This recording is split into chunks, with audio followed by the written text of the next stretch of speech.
right. Hello, everybody, and welcome to yet another episode of Friday Lives, a weekly casual chat with content creators from different backgrounds about everything live streaming. This show is powered by Restream Studio. If you want to create professional live streams with video pre-rolls, overlays, community comments, guests, all that kind of great stuff, you can check us out right here at restream.io/studio. Speaking about guests, my guest today is Dr. Matthew Stevenson.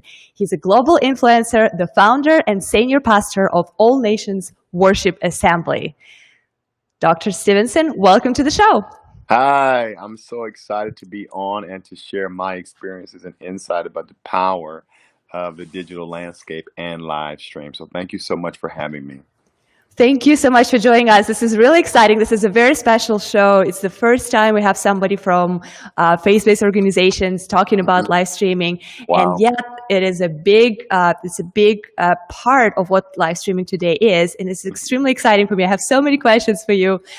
For everyone watching today, please make sure that you add your comments in the chat. We are live on YouTube, Facebook, Periscope, which is our Twitter account, and my personal live, LinkedIn Live channel. So wherever you are, please stop by, say hello, add some comments and questions for Dr. Stevenson if you have any, whether you're a small church, big church, any kind of faith-based organizations, or even none of those things. And if you have questions for him, please add them and we will take them in the middle of the show. So what we are going to start with is we're going to do a little bit of time traveling today. So we'll talk about the past, we'll talk about the future, and we will start with a quick introduction and maybe a quick story of your journey as a pastor. And maybe you can cover how the church service and preaching in general was different back when you were a child, or maybe when your spiritual journey started. Sure. So this is my 16th year of pastoral ministry, and in November I'll be preaching 21 years. So there was a very small stint of difference between when I was preaching and when I was pastoring, and those are not the same. I thought they were, but they're absolutely not. You know, communicating versus leading are two different conversations and discussions. And so I've learned a lot. Our journey was very, very, very unique in that we did not have organizational support. We didn't have a lot of financial support. And when we first started on, a lot of what we were doing was shunned in an inner city context, and so we had been pushing for technology and innovation and the significance of the internet for years before this happened, and so Wow. it was treated as if it was unnecessary, not godly, all of that stuff, and so we've had quite the journey with pioneering, I'd like to say, the necessity of messaging across the internet and the landscape. I mean, all the way back from, I was joking with a couple of my pastors the other day, from Black Planet to MySpace to Facebook to Twitter to all of those platforms that we chose to message on, and it's landed us here today. So it's been about 16 years that we have tried to broadcast on whatever avenues we could to make sure that the message got across, but also that we could get the type of reach back. I think the complication of it is when you're thinking about messaging across digital landscapes, it's about output. But for me, it's more about reach back, because output doesn't guarantee anything. It's about how you can guarantee or quantify engagement. Awesome. Yeah, that's excellent. So one of the things that you talk about in All Nations Worship Assembly, and I'm going to display the website in just a second here so people could check out your YouTube channel as well as your website, is that your church is a contemporary worship. How would you define contemporary worship? Contemporary worship is this. I have a background in professional education, and the way I explain this is this way.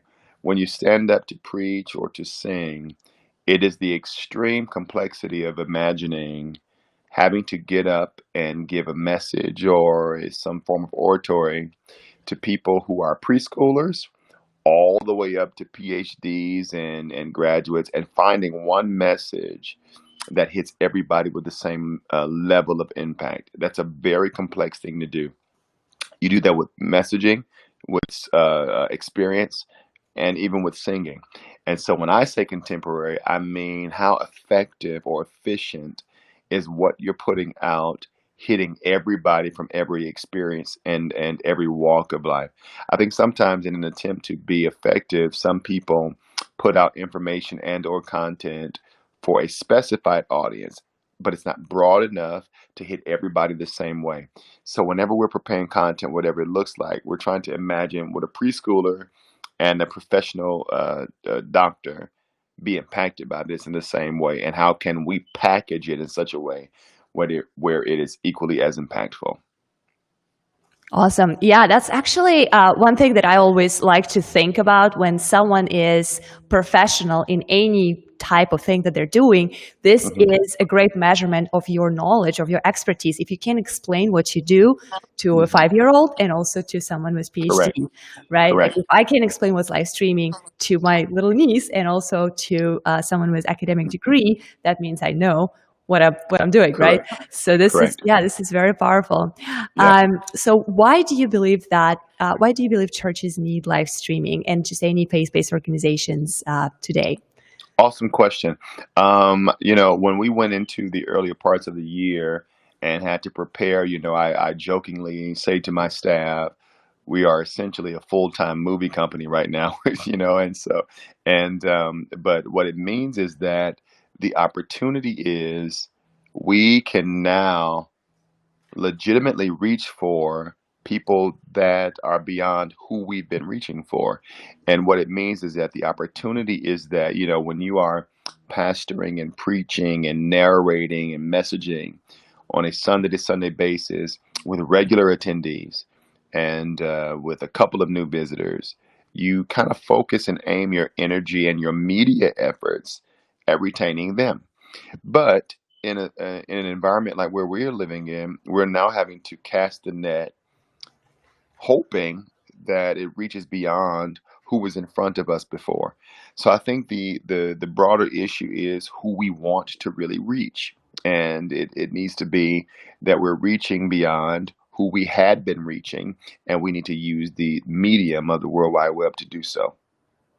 Awesome. Yeah, that makes a lot of sense, and it's so powerful these days. And yeah, it's amazing how not many churches are taking advantage of that. And Right. we'll talk about like growing your audience strategy and how like you guys were definitely Hmm. very successful in that based on your following on your YouTube channel.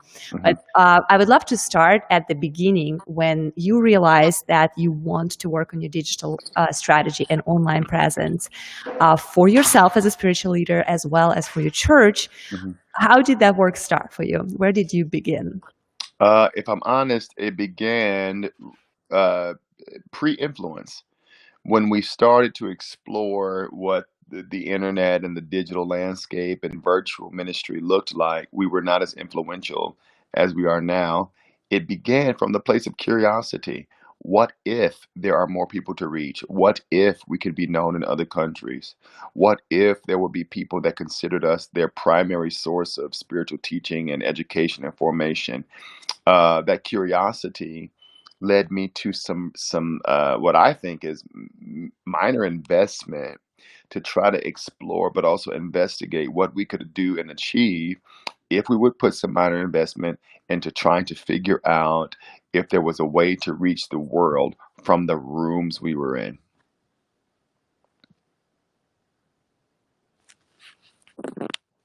Let me. I'm trying to mute myself, so I, I give you the audio space here. Yeah, that's excellent and very powerful. So when you started with live streaming, it's for a lot of people, it's a daunting and challenging task. Like even for me, who is quite in tune with digital technology and internet in general. Hmm. I'm pretty young, so my generation was kind of like raised with internet around for as long as I remember myself. For many people, it's not that easy. So, what were some challenges that you experienced when you started live streaming your service, and how did you overcome them? There was a couple of challenges. I'll give you two categorically. Number one, the technical challenge of trying to learn how to function in tandem with sound and camera and production, which are issues that the traditional urban church don't necessarily explore. I think sometimes there's this misunderstanding or misconception that to explore that makes you less spiritual. But we had to investigate and also profile technicality, camera quality, internet quality, production, timing, and all of those things. The second barrier that we had to undergo, which is actually a very, very, very profound one, which is the generational barrier. Who will be watching, at what length of time, at what age, and will they be tuned in long enough to give us feedback from how well put on a production actually was? All of that were very important case studies of the power of streaming and the power of digital ministry and virtual ministry and all of that. We didn't want to build a quote unquote millennial church. That was not our intent. We wanted to be able to bridge every generation. But there are generations before us that have no concept of online ministry, digital platforms, and all of that stuff. They have to ask their grandkids, to show them and teach them how to reach on and how to watch on and if it's working. So we had to kind of explore and do a back and forth double dutch on what was effective and what was not. But we based our effectiveness, though, not on a aesthetically pleasing production, but on the analytics. Who reached back? How long did they stay? How long were they on?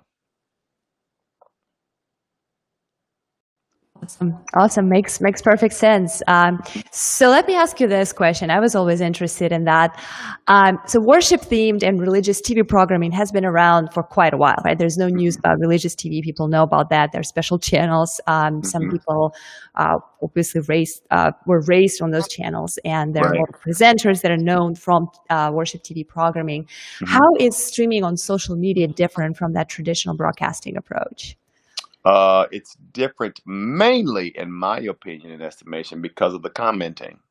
When we had the days of TBN and when we were dealing with when TV was monopolizing the live stream broadcast approach, you didn't know what people were thinking, what people needed, or what people were feeling. It's different in social media, that the main impact of it, or the main intent of it, is back and forth engagement. And so while they're watching us on live stream, on a Facebook, on a YouTube, on an Instagram, on a Twitter, they're constantly outputting their questions, their comments, their concerns, their desires, their needs, their affirmations and validations, or their criticism. And so you have to kind of create a response plan and a response strategy for the commenting of what your audience is. That's the major difference. TV was not as social as what people think. Social media is 100% different, is because now we're reaching back and forth to people that we may never ever see. How do you run those feedback loops? Like, is your service, is your worship interactive? So do you like basically take comments in the middle of your worship, or do you basically come back and then respond to the comments and try to reach out to people who interacted with the worship service? So we have team members that are readily available for whenever people comment. And so if the comment necessitates an answer, there is a live virtual team member who's there and present and ready to answer whatever the conversation is or whatever the questions are that way. And the reason that's important is for engagement. When you start talking about digital streaming and output, people need to put a lot of premium on engagement, because it's not just about who's watching, it's about who's engaged. And everybody who's watching may or may not be as engaged. I don't think we need to just look at viewership. We need to look at how many people we can retain and make them a part of what we do and who we are for future productivity. Awesome. Yeah, that makes perfect sense. How's your streaming setup look today? Like, do you have crazy number of cameras, microphones, lights, or is it still relatively simple? How does it look when you go live? So, fun fact about me is that I'm not a very technical person, but I believe in the Right. power of it. So, where I go is I'm willing to invest whatever it takes to be up to par. I would not say it was simple to any degree. The cameras we bought, the lights we bought, all of it. I mean, the backdrops, the LEDs, all of it that it takes to have an interesting or a captivating production. It's taken lots of money. And so I don't know exactly The types of cameras and all of that, I just sign off on the approvals when they convince me, persuade me that it needs to be done. But I would not say it's a simple issue and a simple decision, which is what I think most spiritual leaders will wrestle with, is because they think it should be more simple than what it is. But it is not particularly this year, it's not a simple issue. You have to make sure, and this has been a major coaching point for me to my team, is we're fighting against routine and monotony. We are all landing on the same platforms. And so there is a risk that what we're outputting can be white noise. How do you distinguish and distinctify what you're doing, what you're saying, how you're producing against all of the thousands of other people that are putting stuff out, even at the same time? Yeah, yeah, absolutely. It is almost like you have some kind of competition. Do you see that there is some kind of a digital competition between uh, different churches that are actively exploring their digital presence? Do you see like you have to kind of like any businesses, like a startup company like Restream is trying to get users, right? Like, do you feel like you have to captivate the audience and kind of compete with other churches for that? I don't know that I would say it was a competition. I would say that there needs to be different or varied amounts of effort for long-term captivation. If I have a remote control and I'm changing channels to try to figure out what I want to watch, the one that is most distinct and excellent is the one that's going to get my long-term view. And I think that when it comes to the issue of being online and all of that, we're dealing with a world and a culture that has a remote control in their hand, and they're scrolling and scrolling and scrolling to figure out what's most distinct. So I don't know that it's a matter of competition, but it is a matter of distinction. If you want to be able to retain people's attention, you've got to be distinct and you've got to be different from what already exists. Yeah, absolutely. We kind of touched base on this a little bit already, but I would like you to maybe elaborate a little more on how the pandemic and COVID-19 affected the way you lead the church and run the service, because for a lot of businesses were affected, a lot of communities were affected in the most profound way, but Hmm. churches are among the ones that were affected the most, right? When most states and cities have ordinance that people cannot gather in large congregations, that is what the whole bread and butter of church is. Like, so how did your leadership change to respond to that? I would. The word dramatic is an understatement. We were not unfamiliar with the internet terrain, so we were already flirting around and investing in media production and all of that stuff. I think how it most impacted us on a leadership level was figuring out how to speak to, teach to, direct non responsive cameras. The inner city church was not trained to handle production and preaching and teaching with rooms that you could not certify or guarantee an audience. And so when we started talking to lenses and cameras and all of that, I think it was a challenge for everybody in America, because it was very, very, very different. We thrive off of the energy, the camaraderie, the feeling, the morale of the room. But when the room was taken away from us, what we had to now do is figure out a new relationship with an invisible audience. Mentally, psychologically, I think that messed with a lot of people. And then having to hurry up and figure out how to prepare your team for said such challenge. What do we do? How are we preparing this message or production for people that we don't know? In the church, typically, we create worship experiences and environments for who we know, the familiar. We've now been preaching to, singing to, producing for the unfamiliar. And so I think that was the biggest challenge for everybody in the pandemic. Um, we were not prepared necessarily, but it was not a huge challenge for us to invest in production. That's not the story of the average church in our inner city context. They were unprepared, because they did not think that, and I want to say this very specifically, media internet ministry, the digital platforms, response engagement was worth the financial investment to make sure it was profitable or meaningful for the overall goals of the organization. Yeah, yeah, that makes sense. Yeah, it's extremely fortunate for those churches who already had that digital strategy and live streaming Mhm. experience and skills that they were able to immediately stay relevant and stay connected with their Mhm. communities. And of course, for a lot of churches, like I said, we didn't have time to prepare because nobody got a warning, right? Nobody Sure. was told like, "Hey, this is coming in 3 months. Gear up, guys!" Right? Like it was Mhm. literally just falling on everybody, and you had to adapt. That was great.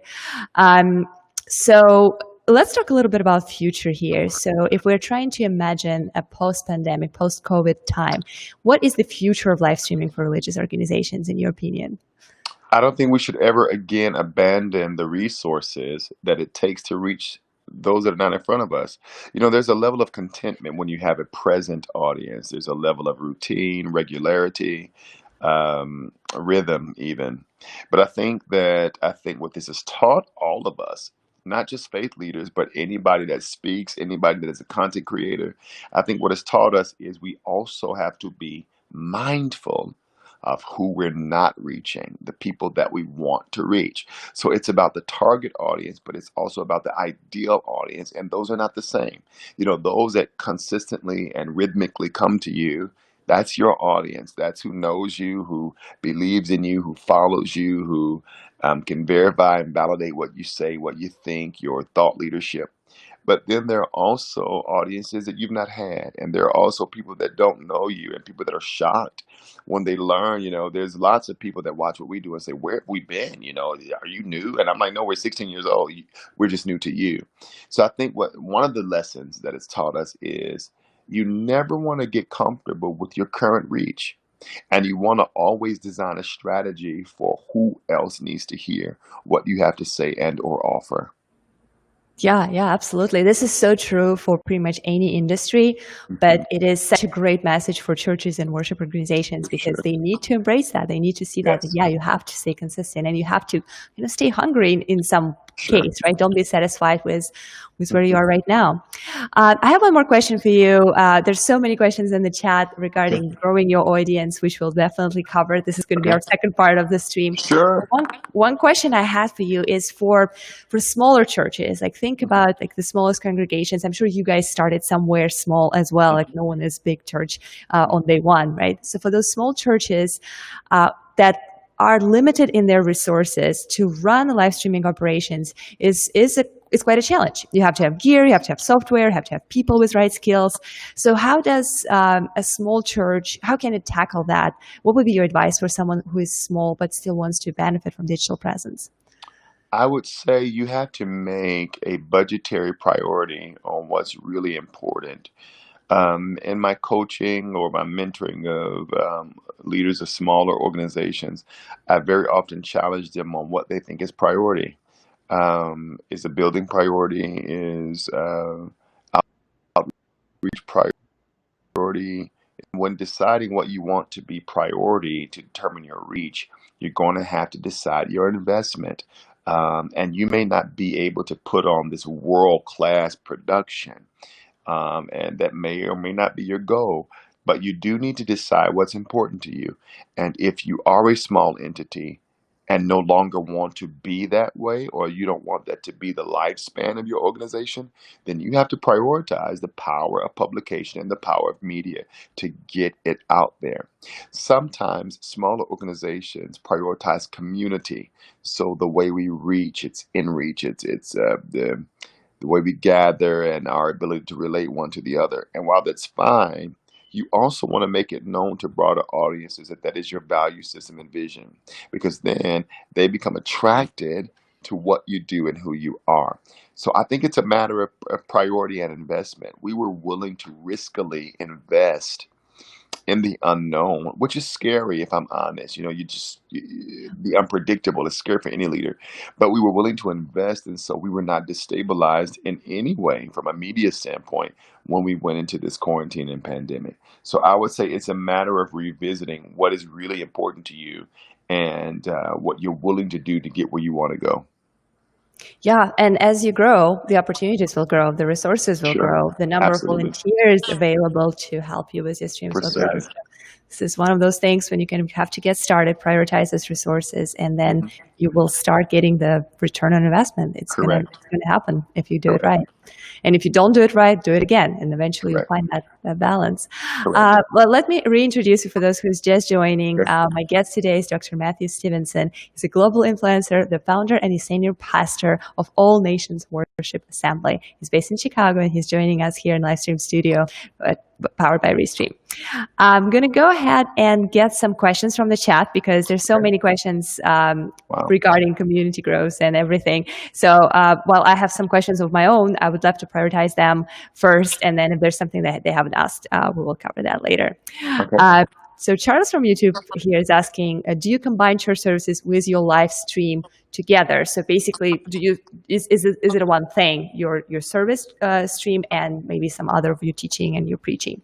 Yes, we've done both. And earlier on, when we went into quarantine, we were not combining the two. But the point is, we learned how to do both. If there was necessity for a production where, we maybe rented out a space or use one of our buildings to come up with an environment or an opportunity to record a message, we learned how to do that. That was a challenge because we were used to doing both, which is combining the church service with the live stream. So we learned how to do both, and I think that people need to know that there is no penalty with learning how to do both. There will be environments, there will be reasons or issues that just need production, but there will be other issues that need to, or other reasons, I'm sorry, to broadcast and output the corporate worship experience. So I think you need to learn how to be ambidextrous and learn how to do both. Awesome. Great. Great question from Chris here from Facebook. What have you seen is the best return on investment for your advertising dollar? That's a great question because it's kind of like slightly different from our live streaming conversation. Mhm. Do you advertise and how do you measure ROI? What is a good way to spend money if you're a church in terms of ads? There is immense power in graphic attention, in videography, in photography. I was not always an avid believer of that. That's relatively new for me and what we do. And that was in effort to be a good steward over the resources that we had. However, when it comes to the subject of advertising or pushing a message, you can't underestimate the power of a great graphic, the power of a great video, and the power of great photography. So I would say when it comes to that, you need to make sure that that's quality, but you also need to be very deliberate about who you're aiming for. I think poor advertisement is too broad. If you don't have a specific type of person, type of story that you're trying to reach, you're going to create some ambiguous, vague communication method, and it's not going to be as effective as you need it or want it to be. So I think you need to invest in those three areas, but also invest in some form of research or some form of intentionality on who you're intending to reach. Awesome. So many great questions. One more from Chris here. It's just like he asks the best questions. So I'm going to take a couple from him. What adjustments have you made to your streams to reach younger people? We talked about these generational gaps. We talked about how the technology is already slightly limiting certain categories of people because it's more accessible for younger people versus people of older generations. What kind of adjustments do you make in order to reach younger people, though? So how does it work for you? So beyond production quality, that was a challenge for what we do because 70% of our movement, we're one church, but we're in 20 locations. And about 70% of our movement is the millennial generation. So we do have older people. We call them the champions, but the majority of them are already young. I would say the primary adjustment we had to make was interaction. So, for example, while we're live streaming, um, people 32 maybe and under, they have questions, lots of them. And so what we created was a conversational space during our production where there could be people on standby.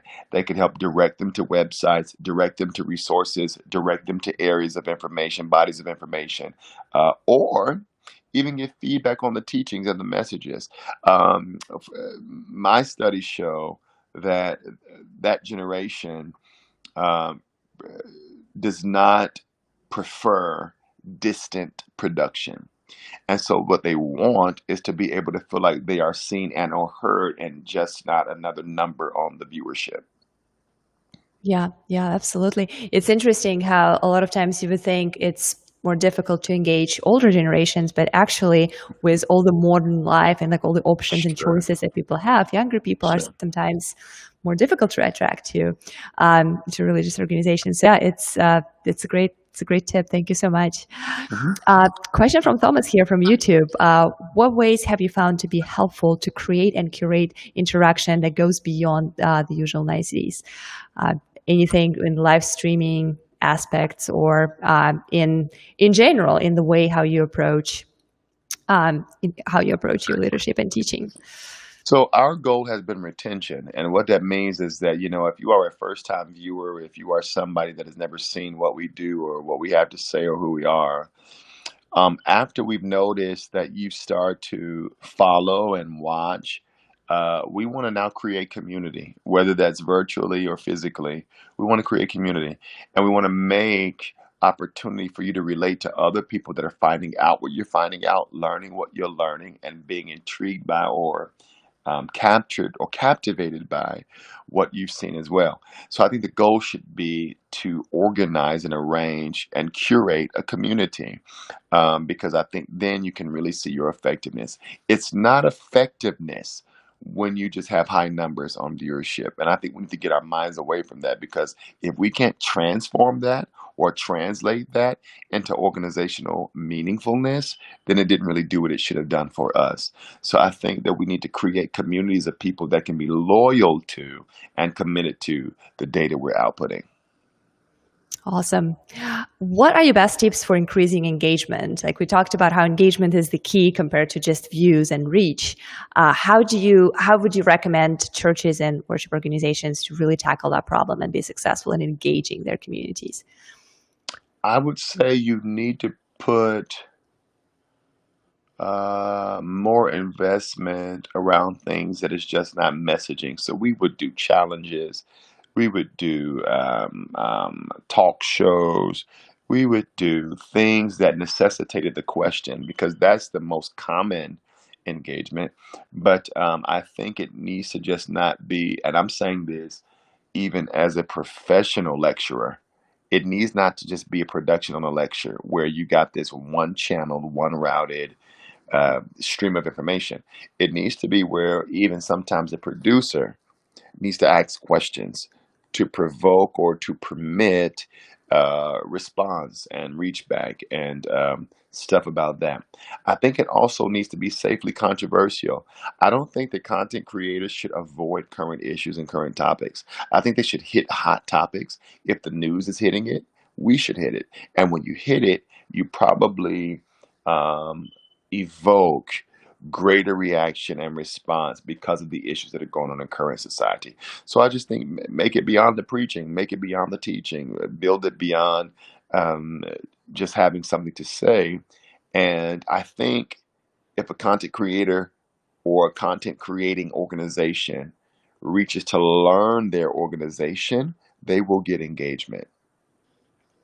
I love your advice on not avoiding controversial topics and controversial conversations. I think this is definitely a great way to build engagement no matter what you do, For sure. because it is very easy to stay in a safe For space, right? sure. In a comfort zone for everybody. It sounds like it's a logical, right way, right? Like, let's not say anything wrong. Let's not do anything outrageous. Let's not do anything that will, turn some people down. Correct. But at the same time, the controversial conversations are the real conversations, and that's what Correct. people really really want to be involved and want to be Absolutely. engaged. So Yeah. I love that advice. Yeah. It's really great to hear that. Well, then a part of what it also does is refines your audience.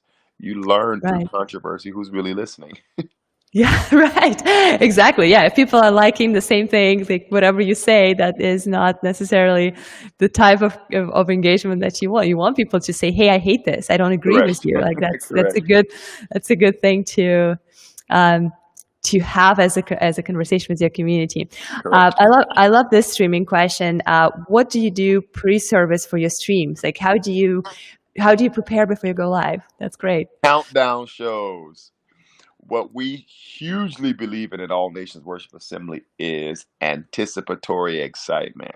So, what we do is before we have scheduled a production, whether it's Sunday or during the week, we start streaming at least 7 to 8 minutes before the scheduled time with different content that has nothing to do with what we're about to put out. That countdown is amazing because what happens is people start logging on like, oh my God, I didn't know it was started already. Did I miss it? FOMO, fear of missing out. And so we captivate that and we use that, we leverage that by showing other content, countdown, band music with light shows, whatever we have to do to make sure that people are prepared for the actual live stream. I don't think that the real power is in the start time. I think it's 7 to 8 minutes before the start time when your audience starts to gather for the show. Awesome. That's great advice. I'm going to use this. Like, I love that. That helps me because, yeah, I agree with you. In the beginning, the first couple of minutes, people are just kind of like getting situated and trying to Correct. understand what's going on. If you give them some food for thought, make something Correct. to start them to kind of like get engaged, start thinking, start preparing their questions. Yeah, Mhm. that's brilliant. I love Yeah, it that. needs to be such that by the time the actual start date of your production is there, that you already have an audience waiting for whatever you're about to do. Absolutely. There is a restream question, but I wanted to become Dr. Stevenson question at the same time. So the question is, how can you create interaction and community among folks who are watching on different platforms? I know that you guys choose to go to multiple platforms when you stream. Mhm. I would love for you to comment like why you made this decision, why you don't focus on just one channel, but go to multiple platforms at the same time. I can comment on this real quick from the Restream technology perspective. So how you can do that is there is a function called chat relay. So you can actually respond to everyone who is watching, like I'm doing right now, for example. I'm just going to put chat relay in the chat, and you see how this is going to go to all of our platforms. So if you want to type up something and send it to all platforms simultaneously, such as a question, maybe a poll, maybe a call to action, that's one way to do it. Another way is if you're using Studio, like we're using right now, right at this moment, we're displaying comments from different platforms. So people who are watching on different platforms can see them on the screen, and then they can all react, comment, send a follow-up question for something that was asked from a different platform. So how do you guys do that? And first, I guess, and foremost, why do you choose to go to multiple platforms? We have a huge interest in diversity and reach, and as the leader of what we do, I am never not interested in reaching more. So I wholeheartedly believe that there are certain platforms that captivate certain audiences, but I want to reach out to and attempt to retain some from every platform possible. So I think it's important to cross pollinate and cross germinate all platforms that you have access to. But so, and you can only create community amongst those various platforms when you pull some from the individual platforms. So I think if you cast a big net and you see what your engagement is, then you can personify and individualize a platform that directs to what you're doing and what you're producing. Yeah, that's great. And also, what I like about multi-platform streaming, because that's what I do too for my show, is Mhm. I like to reach the audience where they are. I don't like to tell them, "Hey, this is my landing page. Whatever you like to do to consume your content, drop that and come to where I'm telling you to come." Right? And Mhm. instead, you just say, "Hey, if you're spending all your time We're on available video, everywhere. Yeah. yeah, just watch us there. If you're a Yeah. Facebook person, if Facebook is your thing, stay there. We don't ask you to move or do anything. Just stay where you're Mhm. comfortable, and we will bring the content to the space where you typically are." Mhm. Um, there is another really good question right here. Let me find it. Okay, here we go. This is a good one. How much content do you suggest putting out each week? This is a typical question of like, what is too Mhm. much? What is too little? What would you recommend based on your experience? Whew, I am. That's a hard question, and the How reason do it's you do hard, that? How often do you do that? yeah, it's hard because of the metrics. I think it depends on the size and the resource and the muscularity of the organization of the vision, and I also think it's related to the desired outcomes of whoever is putting out data. I believe that once a day is normal. There are some people who don't think that that's uh, feasible, but depending upon the size, the resource, and the strategy, you need to do something. The wrong word is compete, but the right word is that gets leadership against all of the data, information, pictures, videos that are barraging people's minds daily. So once a day for me and what we do is normal. At least something needs to be said about what you're doing, what you're planning, where you're going, what you're incentivizing. There are others who may say every other day. I think it really determines on the size of what you do and how big you want it to go and where you want it to go. Yeah, absolutely. But once a day is hard. That's quite an It is. investment of resources. Like my show is weekly. I do it once a week and it dominates half of my week already. Correct. That's how I feel about it. Another follow-up question here from Marcus that I think is also very important. How effective have scheduled video content as opposed to actual live content been? Do you see the difference between when you schedule a stream or schedule your appearance live on social media versus when you just spontaneously appear? I can't speak for everybody, but my experience has been it is definitely more engagement when you do stuff live. And I've done and do pre-schedule things, and I've noticed that there is a decrease of sorts in engagement and retention. So for whatever reason, the live engagement gets a much better or different, maybe is the better word, reaction from the pre-scheduled recordings. Got you, got you. That's a very interesting opinion, very different to what you hear from businesses. When you talk Sure. to social media strategists and marketers, they always say, oh gosh, events, scheduling, tell people, let people know in advance, set the reminders, send emails and stuff. But I believe that there is power in just appearing online when you're available, when you're ready. So people who are going around their day, they're like, oh, like, wait a minute, this is Yeah. interesting. And you catch Yeah. them in this moment. And a lot of times that is somehow, I know it's counterintuitive, but somehow it can be more engaging. Yeah. Well, Um, especially when you're dealing with matters of faith. yeah. It may be different for business owners and stuff like that, because the two mentalities and intentions are very different. When you're dealing with matters of faith and spirituality, that spontaneity is lodged in who we are and what we want and what we're accustomed to as a people. Awesome. We're going to go back to a couple more questions that I have for you in terms of growth for your audience, and then we'll wrap up with a couple of personal questions here. So, based on your experience, like, so a lot of people were asking about engagement and how to grow your presence online. Which platforms did you get the most traction on when you started, and today? What are the most like best performing social media channels? So Facebook is home for us. Twitter is like vacation home for us. But who shocked me most was YouTube. YouTube, from an evangelistic perspective, was where we learned that there were people that still didn't know who we were, what we had to say. The most questions were generated from YouTube, and so I can't speak to the vascularity or the power or strength of either platform against the other. What I will say is for what we do, we had learned the Facebook stuff. When we launched out onto the YouTube stuff, it was crazy. We had no clue where the people were coming from, and it was an extreme uh, increase, not just in viewership, but also in engagement on there. So that's why I'm a huge proponent and huge advocate of go everywhere. Use every platform you can and whatever resources or software you can to corroborate those platforms so that you get the message out to as many as possible. That's great. And just for those who don't know, I just added your YouTube channel.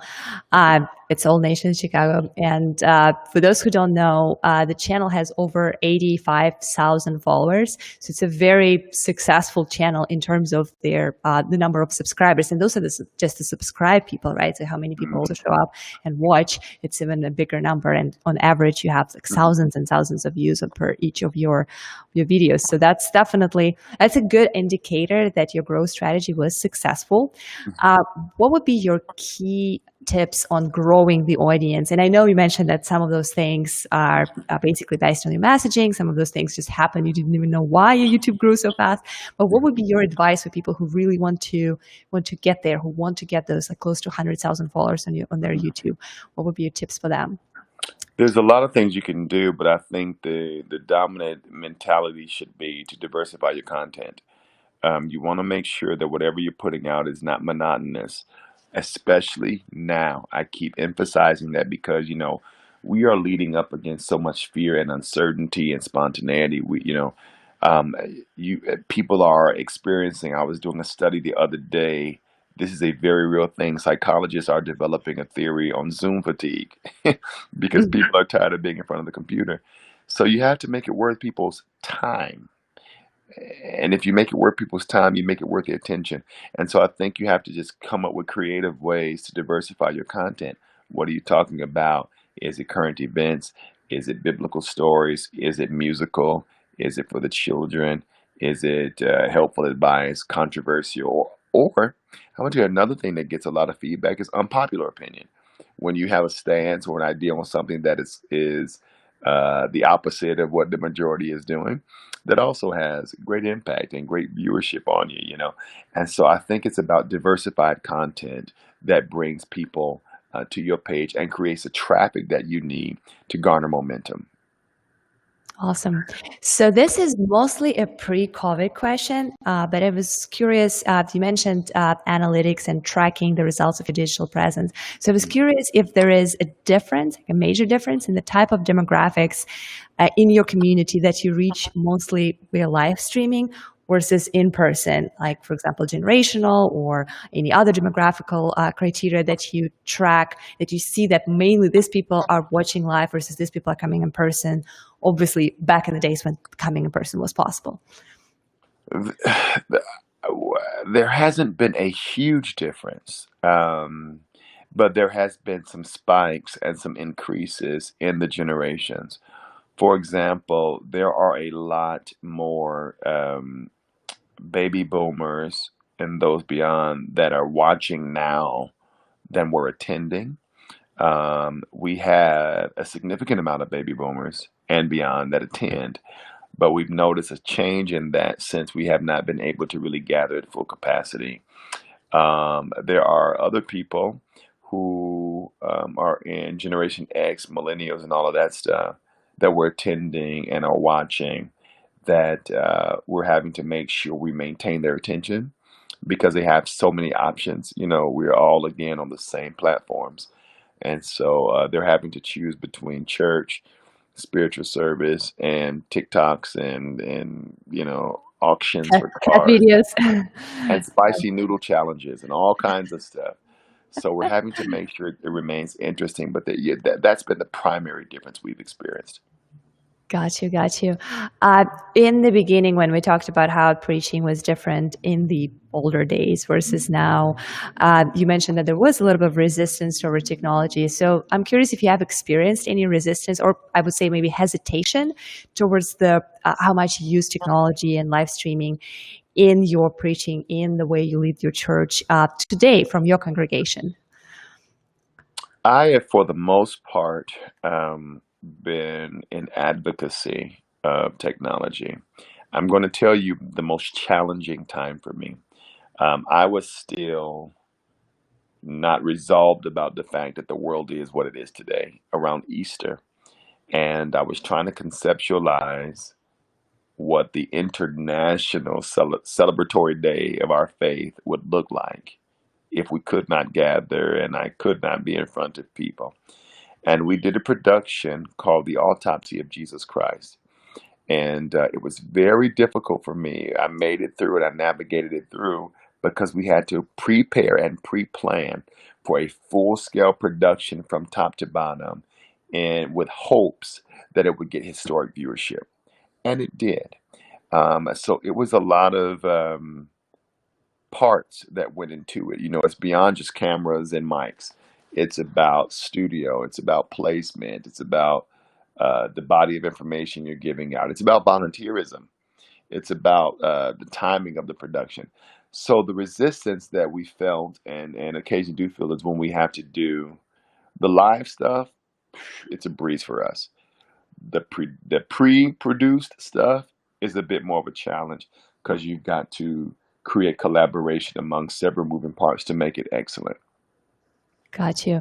But do you ever hear from the community like, "Hey, you guys are too digital. This is not the right way for church to be like You know, so not connected." anymore. We used Really? to, ironically, we really used to. We went a large level of criticism, of judgment, of all of that about, there was a huge issue, maybe even just a year ago, about how Wow. online church was not real church and it was against the way of the faith and all of this stuff. I mean, like we were a part of entire group chats and entire forums where they were bashing us for creating what we call cyber church and e-campuses and all of that. Well, the problem now is we are all on the same playing field and the leveling ground, and so everybody's a cyber church. So luckily, we were ahead of the game in investment mainly, in that we had already started spending money and preparing teams to be able to captivate and to be able to land on the internet. I think this is an exceptional example of how like criticism and resistance, how Hmm. you basically responded to that with consistency and With basically progressiveness, just saying, yes. yeah, sticking to your convictions and saying, hey, we believe in this. We believe that digital is the future of Hmm. worship organization and faith-based content is going to be digital. We Hmm. believe in this. We stick with this. And here we go. Now, what would those people say, right? Hmm. Um, to to churches and organizations that were already steps ahead of them when For we sure. all were forced into the situation For of like, sure. okay, now everyone is a cyber church, as you said.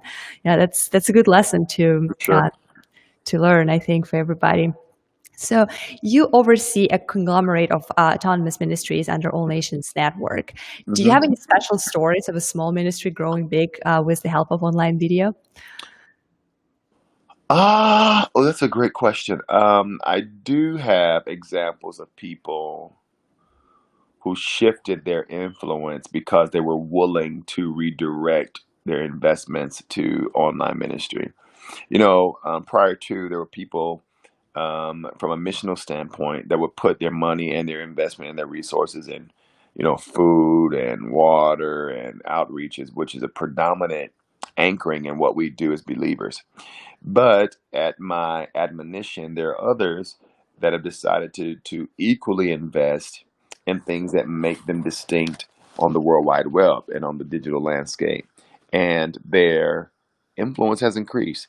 We have a massive conviction about the power of influence. Influence can do more than cash sometimes. If people have name recognition, if people have the opportunity to learn your reputability, sometimes it can do more for you than money. And so, with that lean in, I think there are people that have changed their investment strategy and direction because of it. So, absolutely, we have testimonies of that. Awesome. That's great. This is actually a good transition to one of my closing questions. So I read your bio and it says that you provide spiritual support for professional athletes, politicians, business executives, entertainers. So how is spiritual work, I guess, and guidance with those high net worth individuals different from your typical work with your congregation of just ordinary people coming to connect with you and share their faith? Beautiful question. Learning how to support and direct and guide and teach those that are in front of you is one lane. That's one aisle. It's one skill. But then learning how to do those same set things for people who are suspicious of the church, who don't have the time to be there, whose lives don't afford them the benefit of being a part of a local congregation every week because of their influence, because of their achievement, is a totally different discussion. And what I've learned is everybody in life, number one, but then also People who have achieved and who are victims of usury and who are targets, whether it's for influence or whatever, they need confidants. And that confidentiality creates a sense of focus in them to continue to pursue their careers. So when you're dealing with an NFL player, an NBA player, you're dealing with an actor, you're dealing with a politician, you're dealing with people who don't have the right sometimes to be human. And so when you create a safe space and you create a vault where they can just be whoever they are without anticipation or expectation, it creates massive focus for them because they get the relief and the reprieve of their stresses, of their challenges, of their decisions, of their families that make them human again. What I've learned in my life is that those people in those high influence positions or categories, they fight to be human. And sometimes the public does not allow them the right to be that.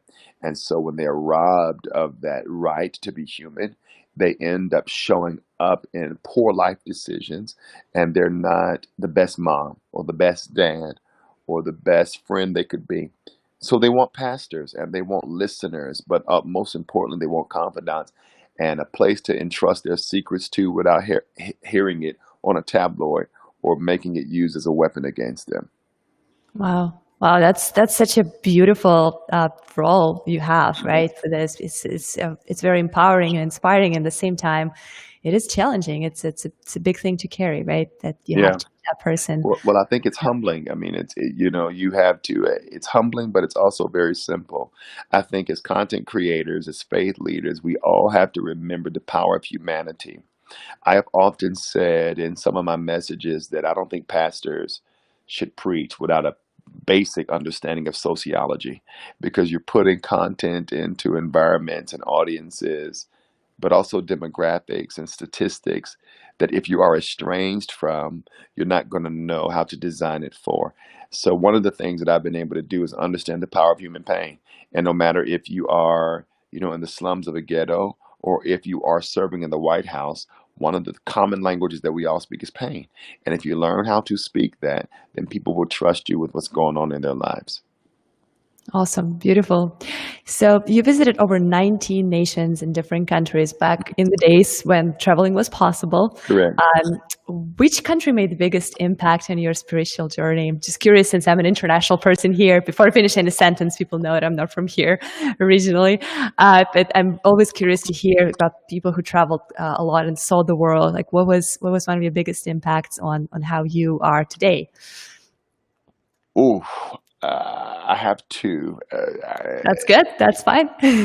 Number one, by far, without question, would be Queenstown, South Africa.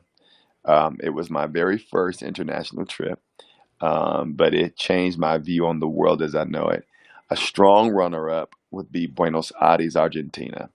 Um, they helped me to realize my influence in a great, great, great way.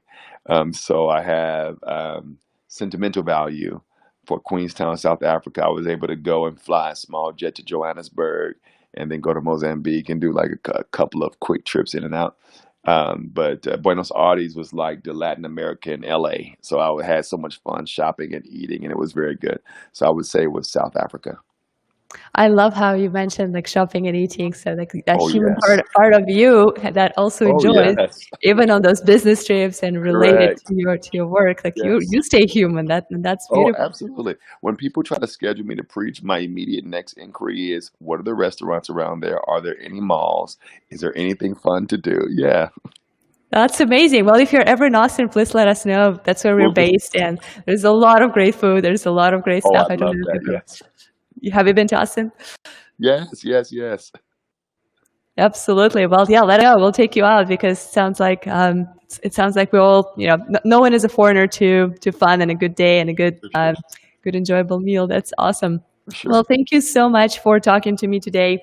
This was such a pleasure having you here. We're going to wrap up. For those who joined in the very last minute, my guest today was Dr. Matthew Stevenson. He's a global influencer, the founder and the senior pastor of All Nations Worship Assembly. He's joining us today from Chicago, and we're talking about the opportunities that lie in live streaming and digital presence for churches and faith-based organizations. Thank you so much. And yeah, we would definitely stay in touch. Thank you for great questions, Thank you. great answers. The pleasure was all mine. All right. Gonna just play. I'm gonna do a little outro, like closing part, and then yeah, you can stay online so we can chat a little bit after that. And for our audience, thank you very much for everyone who showed up today. I really appreciate your questions. A lot of great questions today. So I'm going to send some links in the comments to all the platforms where we went live. So if you want to check out Pastor Stevenson's work and his website, you can do that.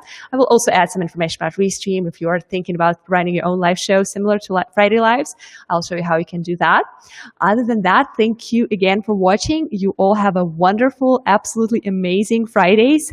And I will see you next week. Have a great weekend.